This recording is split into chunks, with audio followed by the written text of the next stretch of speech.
সকালবেলা আমার বড় মেয়েকে স্কুলে দিয়ে আসলাম।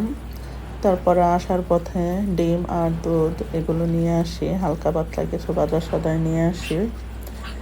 আসার পর ঘরের কাজকর্ম এসব করা হয়।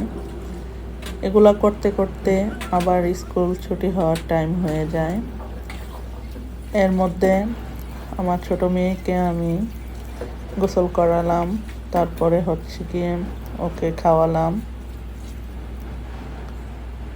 তারপর দেখি যে বাহিরে খুব অন্ধকার হচ্ছে, আকাশটা মেঘাচ্ছন্ন। এই যে বৃষ্টি হচ্ছে, বৃষ্টি শুরু হয়ে গেল। দরজা জানালা যা কিছু আছে সব আটকালাম। বারান্দায় কাপড় ছিল, এগুলো আনার আর সময় হয়নি, বৃষ্টিতেই ভিজতেছে। তারপর স্কুল থেকে আনার সময় হয়ে গিয়েছে, এখন তাড়াতাড়ি করে ছোট মেয়েকে রেডি করাচ্ছি। একা হাতে সব কিছু সামলাতে হয়। বাসায় ওকে দেখার মতো কেউ নেই যে ওরে রেখে যাব বাসায়।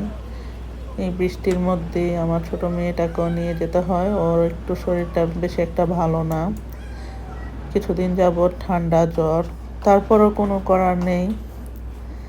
আমার মতো যারা এরকম অবস্থায় আছেন, যে মায়েরা, তারাই বুঝতে পারবেন কিভাবে এত কষ্ট করে বাচ্চাদেরকে সামলাতে হয়, কোনো হেল্পিং হ্যান্ড নেই। তারপরে ছাতা নিয়ে দুই মা মেয়ে বের হয়ে গেলাম। রিক্সাওয়ালা মামাকে ডেকে তারপর রিক্সায় উঠে পড়লাম।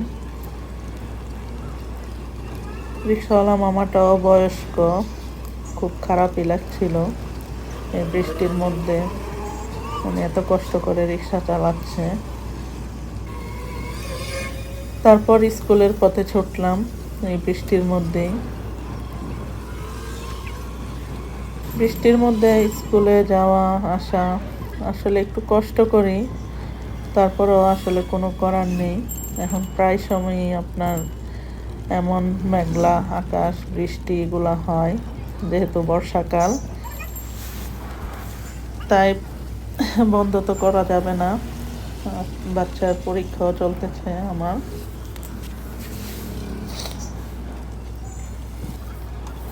ঢাকা শহর একটাই সমস্যা, বৃষ্টি হলেই রাস্তার মধ্যে পানি জমে যায়। স্কুলে চলে আসলাম। স্কুল ছুটির পর রিক্সা পাওয়াটা অনেক কষ্টকর হয়ে যায়। তারপর মা মেয়েরা ভিজে টিজে যেভাবেই হোক স্কুল থেকে আমার বড় মেয়েকে নিয়ে আসলাম। এখন বাসায় যাচ্ছি।